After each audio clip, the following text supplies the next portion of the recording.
వెంకీ మల్లీశ్వర కిచెన్కి స్వాగతం అండి. ఈరోజు మనం చేయబోయే రెసిపీ సముద్రం చేప అండి. ఇది పండుగప్ప అంటారు దీన్ని. ఇగోండి ఇలాగా చేపని 1 కిలో చేప తీసుకుని కొట్టించారండి ఇలాగా చక్కగా. ఇది పసుపు నిమ్మకాయ కళ్ళుప్పు పెట్టండి శుభ్రంగా తోముకుని క్లీన్ చేశానండి. ఇది వేరే వీడియోలో కూడా పెట్టానండి, మీకు క్లీన్ చేయడాలు లింకు కింద వీడియో కింద పెడతానండి, చూడండి. ఇది క్లీన్ చేసేసుకున్నానండి నీట్గాను. క్లీన్ చేసుకుని చూపిస్తున్నాను మీకు. దీంట్లో కావాల్సిన సామాన్లు కేజీ తీసుకున్నానండి. ఒక 8 పీసెస్ దాకా వచ్చాయి. ఇవి క్లీన్ చేసుకుని పెట్టుకున్న తర్వాత 3 పెద్దలు, 3 చిన్న సైజు మీడియం సైజు ఉల్లిపాయలు 3 అండి. ఇది గుజ్జుగా గ్రేవీ పట్టాలండి. ఒక 4 పచ్చిమిరకాయలు పొడవుగా చీరుకున్నానండి. పైన గార్నిష్కి కొత్తిమీర తీసుకున్నానండి. దీంట్లో కావాల్సిన సామాన్లు కారం వచ్చేసి 3 టేబుల్ స్పూన్లు అండి. ఇది అంటే మెజర్మెంట్లో 30 మిల్లీగ్రాములస్ అండి. అంటే 3 ఒక గరిటి, ఒక పెద్ద గరిటి, ఒక గరిటి పట్టినట్టు అండి. ఇది 50 గ్రాములు అయితే కాదండి. ఇది 50 గ్రాములకి ఇంకా తక్కువ అండి. 3 టేబుల్ స్పూన్లు అన్నమాట. 2 టేబుల్ స్పూన్ సాల్ట్ అండి. 50 గ్రాములు ఆయిల్ తీసుకున్నానండి. ఇది నువ్వుల నూనె అండి. ఇది మన దగ్గర సన్ఫ్లవర్ కానీ వేరుశనగ కానీ నువ్వుల నూనె కానీ ఏదైనా గానుగ నూనె అంటారండి దీన్ని. ఈ కర్రీస్లో కొంచెం ఇలాగ వేసుకుంటుంటే చాలా టేస్ట్గా ఉంటుందండి. సన్ఫ్లవర్ కన్నా వేరుశనగ కానీ ఇది కానీ వేసుకుంటే చాలా బాగుంటుందండి. నేను నా దగ్గర నువ్వుల నూనె ఉండి తీసుకున్నానండి. 50 గ్రాములు అండి. ఇది 1 టేబుల్ స్పూన్ పసుపు తీసుకున్నానండి. మసాలాలు 2 టేబుల్ స్పూన్ ధనియాలు, 1 టేబుల్ స్పూన్ జీలకర్ర, 2 టేబుల్ స్పూన్ గసగసాలు, 2 దాల్చిన చెక్కలు, 5 లవంగాలు, ఒక చిన్న యాలక్కాయలు చిన్నవి 2 తీసుకున్నానండి, చిన్నవి. ఇవి మొత్తం పేస్ట్ పట్టి మీకు అన్నీ కూడా గ్రేవీలు పెట్టి చూపిస్తానండి. గ్రేవీలు పట్టాలన్నమాట. ఇప్పుడు ఆ 3 ఉల్లిపాయలు కూడా ఇలా గుజ్జుగా ముద్ద కింద చేసుకోవాలండి. బాగా మెత్తగా అయితే వద్దండి, టేస్ట్ మళ్ళీ మారుతుంది. అంతా ఆనియన్స్ మసాలాల్లోనే కూర మనం వేయించడంలోనే టేస్ట్లు మారుతూ ఉంటాయండి. అందులో పైగా సముద్రపు చేప కదండి, చాలా టేస్ట్గా ఉంటుంది. ఇదిగోండి 2 టేబుల్ స్పూన్ తీసుకున్నాను. ఇది అల్లం వెల్లుల్లి పేస్టు. మసాలాలు చూపించాను కదండి, ఇలా ముద్ద కింద పట్టుకున్నానండి. గ్రేవీలు వేయాలండి దీంట్లో, చాలా బాగుంటుంది. ఈ ముద్దలో వేయించడం చక్కగా కూర వేసే విధానం కూడా అంతా కూడా మీకు చూపిస్తాను. వీడియో అంతా కూడా అబ్జర్వ్ చేస్తూ ఉండండి. ముందుగా ఒకసారి చేపలని గార్నిష్ చేయడం చూపిస్తానండి ఎలా అనేది. పసుపు ఉంది కదండి, ఇలాగా వేసుకుని సాల్ట్, కారం ఉంది కదండి, కారం కూడా వేసుకోవాలి. ఇలాగా కూరకు 1/2 అవర్ ముందు ఇలా కలిపి పెట్టుకోండి. చాలా అన్నీ కూడా కారము సాల్ట్ పక్కన పెట్టానండి, మళ్ళీ చూపిస్తాను మీకు. ఇదిగోండి ఉప్పు కారం పసుపు 3 కూడా ఇలా చక్కగా పట్టించుకోవాలండి. చాలా బాగుంటాయండి ఇలా కలుపుకుంటుంటేనే.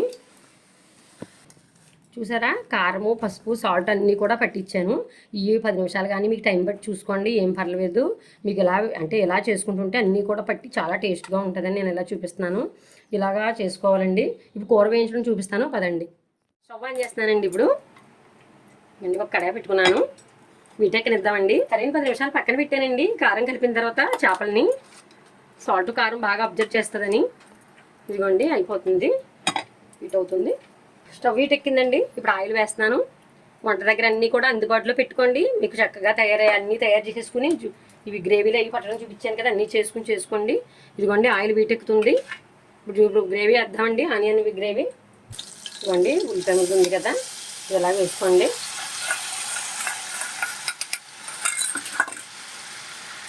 పొంగుతుంది అనుకుంటున్నారా? ఇది గానుగ నూనె కదండి, నువ్వుల నూనె వల్ల ఇలా పొంగుతుందండి. వేరుశనగ కూడా బాగా అలాగే పొంగుతుంది సేమ్. ఒకసారి మూత వేస్తున్నాను. మధ్య మధ్యలో కలుపుతున్నాం కదా, ఇదిగోండి ఇలా కలుపుకుంటూ ఉండాలండి. మూత పెట్టినా కూడా మధ్య మధ్యలో కలుపుకుంటూ ఉండాలి. నాకు వీడియో అంతా ఎక్కువైపోతుంది లెంత్ అని ఇలాగా చూపిస్తున్నాను. ఇదిగోండి గోల్డ్ కలరు వచ్చిందండి. ఇప్పుడు ఏం చేయాలంటే ఇదిగోండి పచ్చిమిర్చి ఉన్నాయి కదండి, ఇవి వేస్తున్నాను. మెత్తగా అయిపోతాయండి ముందే వేస్తే.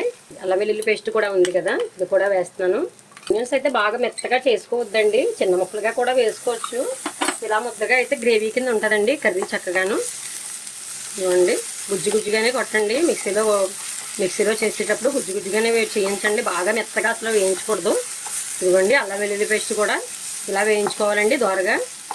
స్లోలోనే ఉంచండి, మీడియం సైజులోనే స్టవ్ ఉంచి ఇలా చేసుకోండి. ఇదిగోండి ఇది కూడా వేగింది కదా. ఇప్పుడు ఇదిగోండి 5 నిమిషాలు ఇలా మగ్గపెట్టుకున్న తర్వాత ఇప్పుడు మసాలా తీసుకున్నాం కదండి, ఈ ముద్ద వేస్తున్నానండి. మసాలా ఇదిగోండి 1/2 టేబుల్ స్పూన్ ఇంకా ఉంచుకున్నాను. కూర దింపేటప్పుడు వేద్దామండి, టేస్ట్ వేడిగా ఉంటుందండి. కూర దింపేటప్పుడు కూడా కొద్ది లైట్గా వేసి ఒక 5 నిమిషాలు అలాగా, ఒక 3 నిమిషాలైనా అట్లీస్ట్ మగ్గ పెడితే చాలా బాగుంటుందండి. కర్రీ మంచి స్మెల్ వస్తుంది. ఇదిగోండి మసాలా ముద్ద కూడా చక్కగా వేస్తున్నాను. ఇదిగోండి మసాలా ముద్ద కూడా చక్కగా వేపుకున్నాం కదా. ఇప్పుడు ఇదిగోండి ఫిష్ ఇలా కలుపుకొని ఉంచుకున్నాం కదండి, ఇదిగోండి ఇలా వేసుకోండి. సముద్రం చేప వల్ల చాలా టేస్ట్గా ఉంటుందండి ఇవి. కొన్ని ఏరియాలో దొరుకుతాయండి, కొన్ని ఏరియాలో దొరకవు. దీని పేరు పండుగప్ప కర్రీ అండి. ఇదిగోండి చక్కగా కారం సాల్ట్ అన్నీ కలపడం వల్ల చూసారా ఎంత చక్కగా కనిపిస్తుందో. ఇలా మగ్గించుకోవాలండి. ఇప్పుడు ఇది 5 మినిట్స్ మగ్గించాలి. ఇదిగోండి కూర ఉంది కదా, ఇదిగోండి కారం అన్నీ ఇదిగో ముక్కలు వేసిన తర్వాత ఇలా ఇలా అనుకోవాలండి. గరిటతో తిప్పొద్దండి, విడిపోతాయి. ఇదిగోండి ఇలాగే ఒక 2 టైమ్స్ దాకా అలా మెదుపుకుని వాటర్ వేసేద్దామండి. మగ్గుతుంది కర్రీ, దగ్గరే ఉండి చూసుకోండి.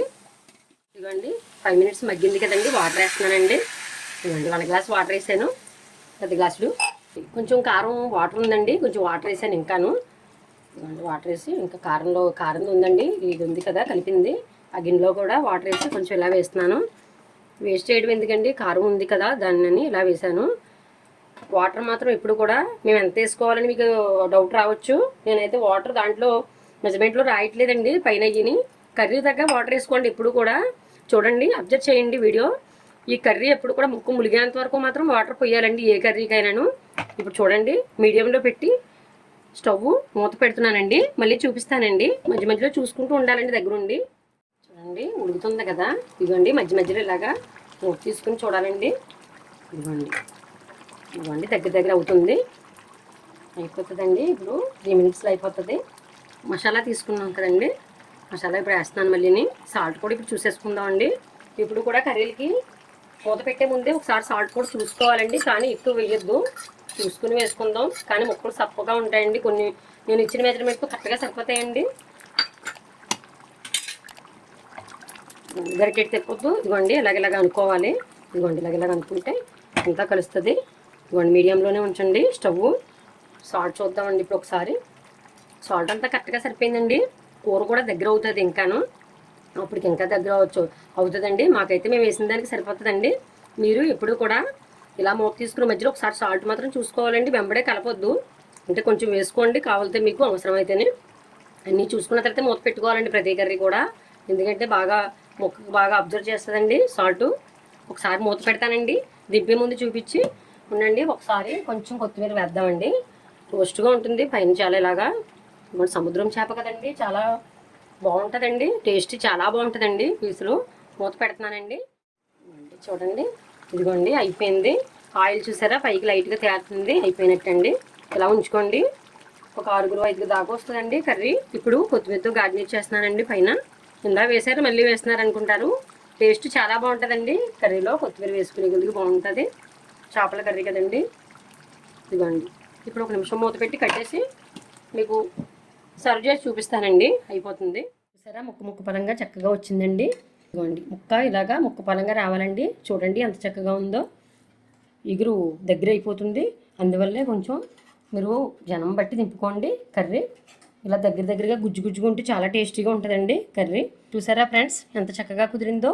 సముద్రపు చేప అండి ఇది, గోదావరి చేప అయినా సముద్రపు చేప అయినా నేను ఇచ్చే క్వాంటిటీతో మీరు చేసుకుని ఈ రెసిపీ చేసుకుని తిన్న తర్వాత నాకు కామెంట్ సెక్షన్లో కామెంట్ పెట్టండి ఎలా కుదిరిందో. ఈ వీడియో నచ్చినట్లయితే లైక్ చేయండి, షేర్ చేయండి, సబ్స్క్రైబ్ చేయండి ఫ్రెండ్స్. ఛానల్ని సపోర్ట్ చేయండి ఫ్రెండ్స్. బాయ్.